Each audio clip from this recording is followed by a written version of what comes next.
teman-teman, bertemu kembali dengan saya Diana di Bimbel Askia. Apa kabarnya hari ini? Masih tetap semangat kan untuk latihan membahas soal wawasan kebangsaannya? Pastinya ya. Untuk menghadapi ujian masuk PNS, teman-teman sangat perlu persiapan yang matang. Dan persiapan yang matang memerlukan beberapa proses. Salah satu prosesnya adalah sering berlatih membahas soal. Adapun soal tes wawasan kebangsaan yang akan kita bahas pada video kali ini, yaitu pembahasan soal tentang materi kedudukan, fungsi, isi, dan amandemen Undang-Undang Dasar 1945. Ada 7 soal latihan yang akan kita bahas. Gimana teman-teman? Kita langsung mulai yuk.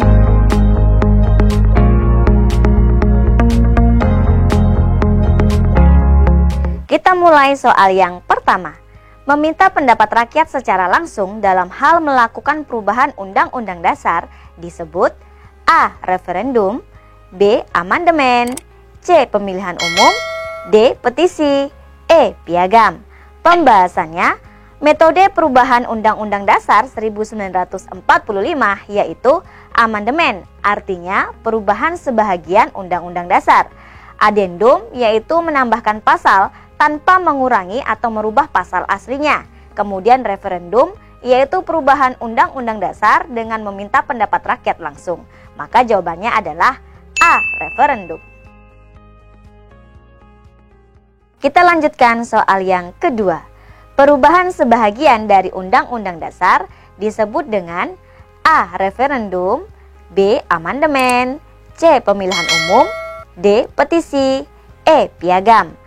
Pembahasannya, metode perubahan Undang-Undang Dasar 1945 yaitu dengan perubahan sebahagian Undang-Undang Dasar disebut dengan amandemen. Maka jawabannya yaitu D. Amandemen.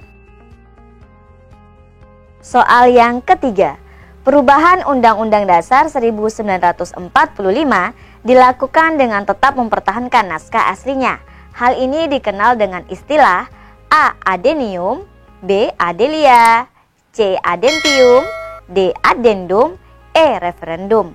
Pembahasannya, metode perubahan Undang-Undang Dasar 1945 yaitu dengan menambahkan pasal tanpa mengurangi atau merubah pasal aslinya adalah adendum.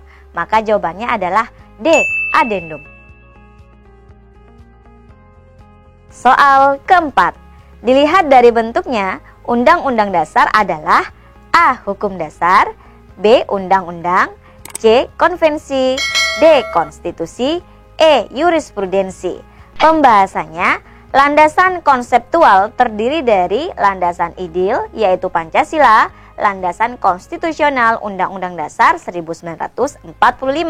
Maka jawabannya Undang-Undang Dasar adalah D. Konstitusi. Wah, mudah kan teman-teman menjawab soal latihan wawasan kebangsaannya? Tentu mudah dong. Sampai di sini dulu pembahasan latihan soal wawasan kebangsaan kita ya. Sampai bertemu kembali di video pembahasan soal selanjutnya. Dadah!